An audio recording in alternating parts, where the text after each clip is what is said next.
Yah said they will disable the social media tools to put a muzzle on Kenyans, to blind their eyes, to close their ears, and to shut their mouths. So to those, he said, so that those in Kenya who use YouTube, Facebook, Instagram, TikTok, WhatsApp, and other things like that, they will not be able to keep the world updated with an accurate in-house perspective as they are doing now. So basically, this thing of going live and saying, oh, the minority leader supports us and this happened today, when people are able to utilize social tools, they can go live to the rest of the world without anyone's permission. But then the tendency of going live and the tendency to also bring an on-the-ground perspective greatly undermines the official narrative that the government of the nation of Kenya, or any nation, God is sending this prophecy so that other nations, you can be aware of what is coming, what it will look like, and what you should be prepared for. So, when you can bring an accurate perspective, you undermine the official government narrative, but more than that, you are then able to counter even the official international narrative. At this point, no one should be misinformed and no one should be confused about what the larger media houses do. They always will take the party line. They will always support the government perspective as long as it favors their own agendas.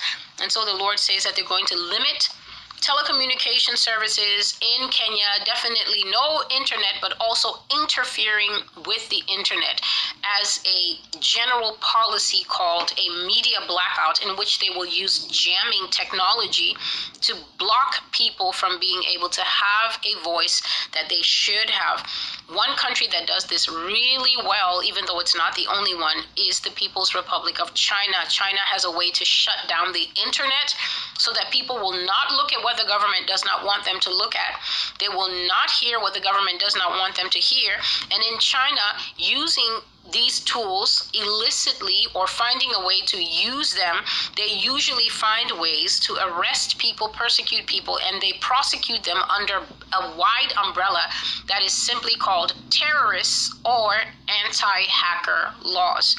The second thing that I saw the government of Kenya using is rolling blackouts. So now not a media blackout, but a real blackout.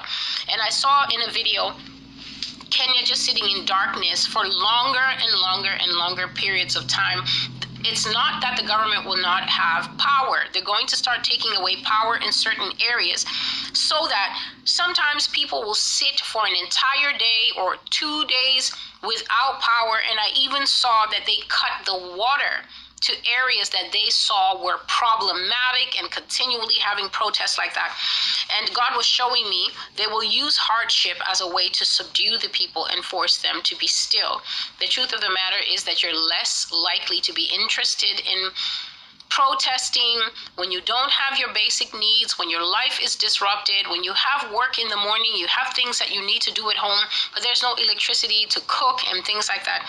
It is very frustrating. And I saw that the government is willing and will be willing to put the entire country under a different type of lockdown. It's not going to be a COVID or a sickness lockdown. They're going to use blackouts as a way to then say, blackout from 4 p.m. in the afternoon until 7 a.m., going with a mandatory curfew.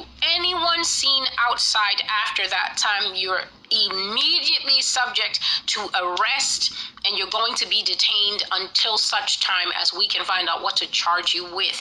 So that kind of thing, God shows that they were going to force Kenya to come under lockdown. They're going to make it dark, okay, at inconvenient times to try and force people to stop protesting, because people trying to see after their daily needs and trying to manage their basic amenities will be less likely to come out in force against the government. And then the video flipped, and I was expecting to see Kenya again, but then this time I saw Nigerian people also locked in a posture of protest.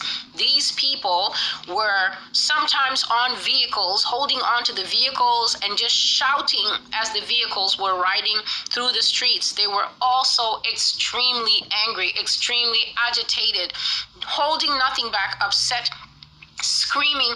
At some points, I was seeing mobs of young men walking in the street with sticks, violent and angry in many areas.